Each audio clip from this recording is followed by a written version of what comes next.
I'm just in Japan driving my car. I have no idea what this is going to look like. This is the very first time for me to record on video my driving using a wearable camera. I'm wearing what I recently bought, a pair of sunglasses with a built-in camera. The only problem is, of course, we can't see what we're recording, so we have to hope that we've got the camera pointed in the correct direction, or in a way that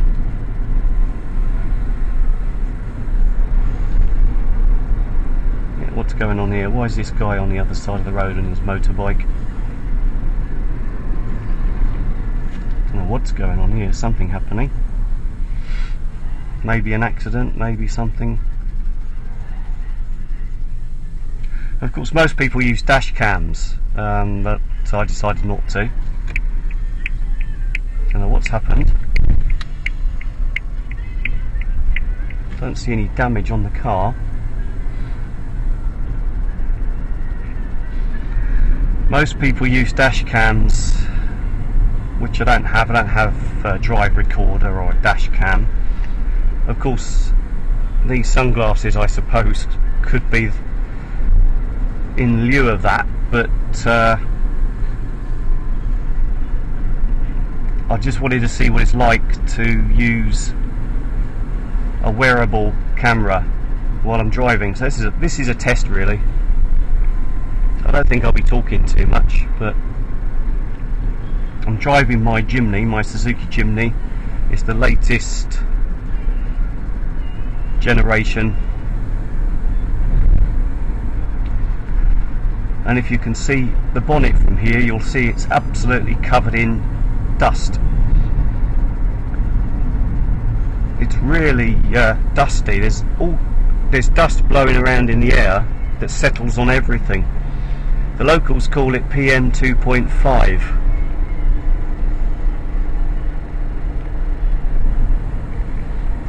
So I put my car through the automated car wash, but after only one day it gets covered in dust. Of course, what you can see on the bonnet there, not sure how well you can see that, is actually more than a day, but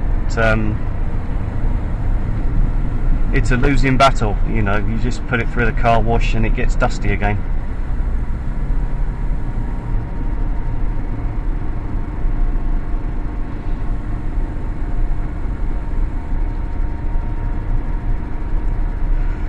If this test goes okay, I shall do a review of my Jimny, but I won't know until I get home and look at the recording, so today is not going to be any kind of review.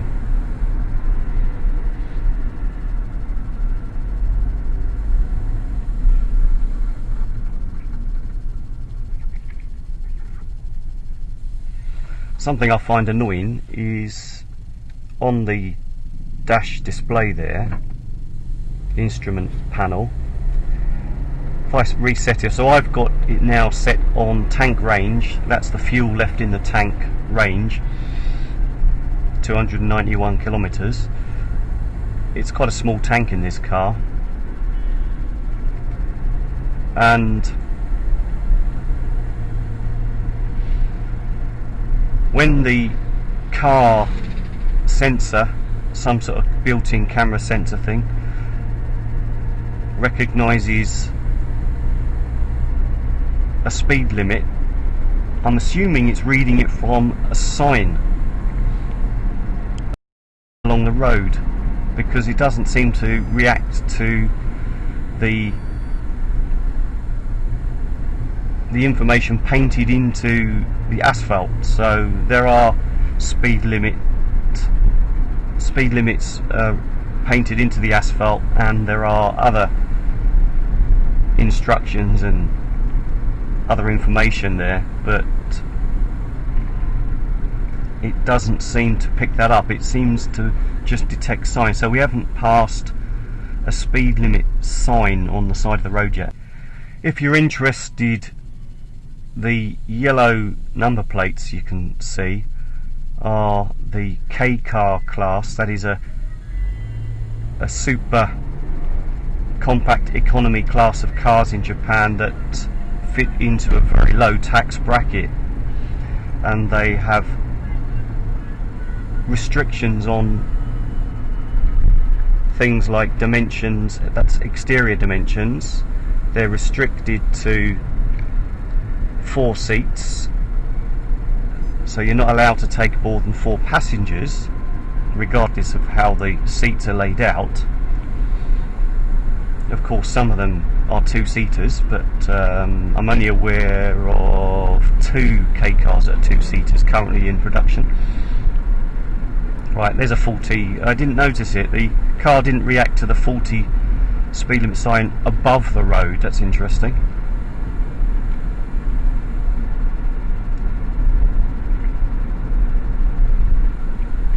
Of course, this wearable camera is, as I said, built into some sunglasses, so it won't be any good at night or on a particularly dark day. So as I said, the yellow number plates are for K cars.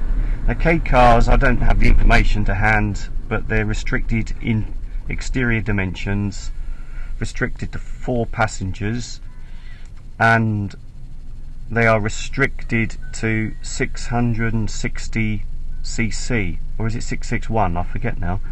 It's either 660 or 661 cc, and 3 cylinders and a certain power as well, and I forget what the power is. It's something, it's 40 something PS.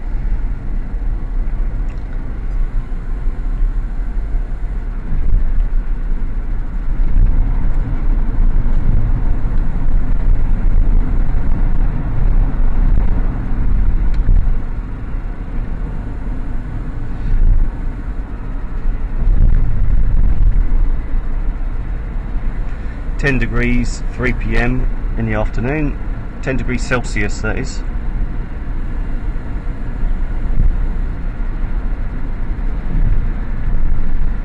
I need to get out on my motorbike because I haven't been out for a couple of weeks.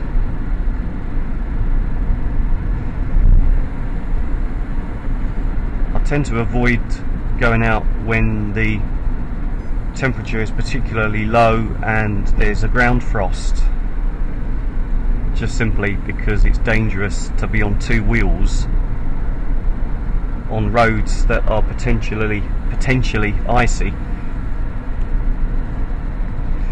That's a fishing pond there. They call it fishing field, which is quite funny. It's a fishing pond.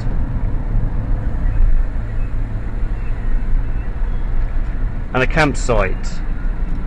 So you can see a few people with tents over there.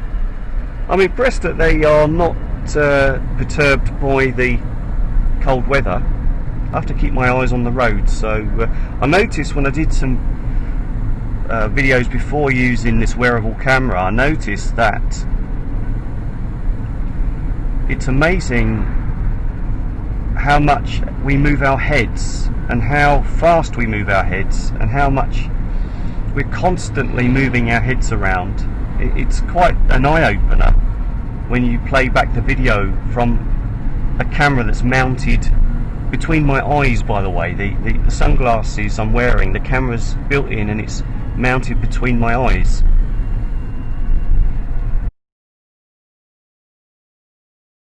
I'm not quite sure about the peripheral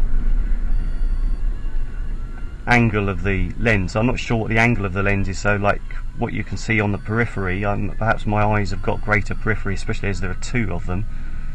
So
not sure how long the battery's going to last on this either. I've been using it for a few days on and off.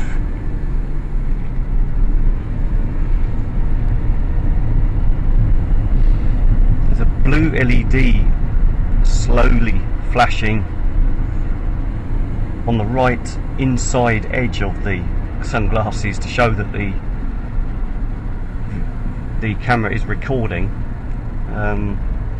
Yeah, it's not a problem, I would say. I don't, but it's in fact, when it's very bright out, like with the sun shining in my face, I can't really detect that blue LED.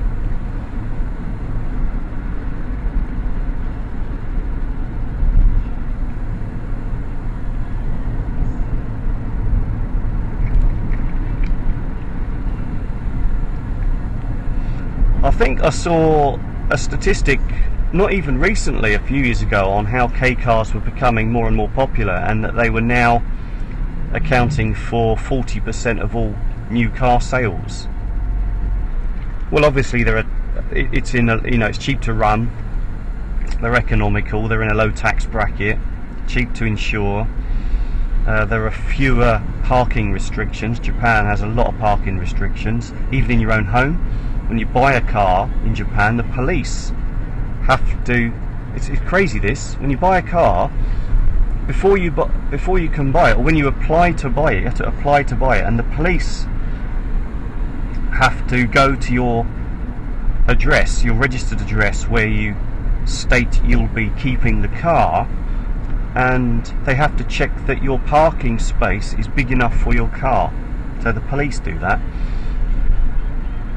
But they don't do it with a K car. I'm looking down because when I see a dirty engine, and there are lots of dirty trucks and buses driving around, but when I see a dirty engine, I tend to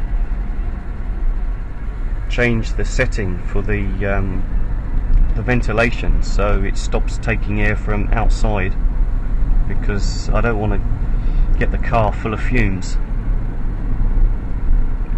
But it was too late then, that truck going in the opposite direction. There's a Mini dealer there. Minis are really popular in Japan.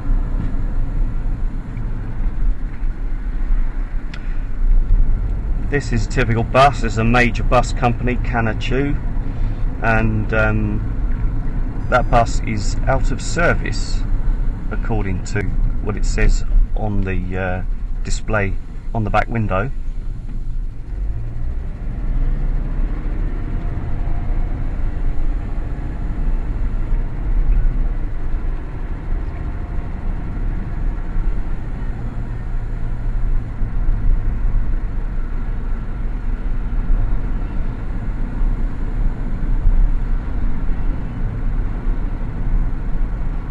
Chinese restaurant, yeah, that's new. There used to be a convenience store.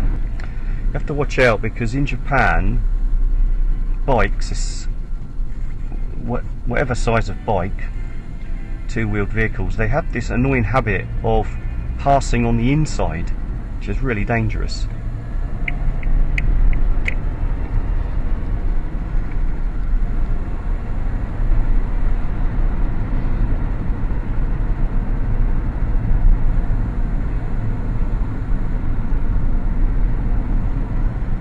A new one, Vietnamese restaurant there. Gosh, so there are businesses that has a trike there. It's interesting. He's been following me for a while. Old Yamaha 2-stroke.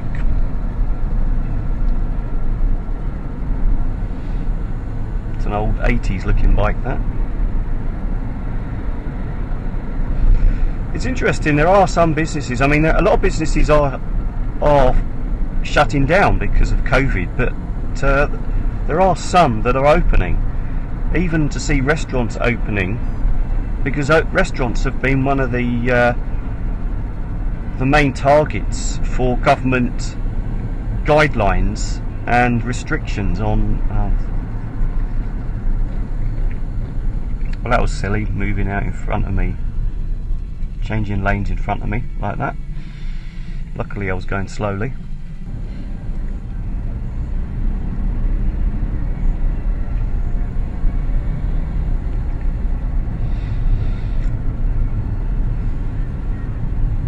this is a main route, it's a major road, so we're on a dual carriageway as you can see, and they've got the speed at 50 kilometers per hour, which is 30 miles per hour, which is very typical. Very slow indeed.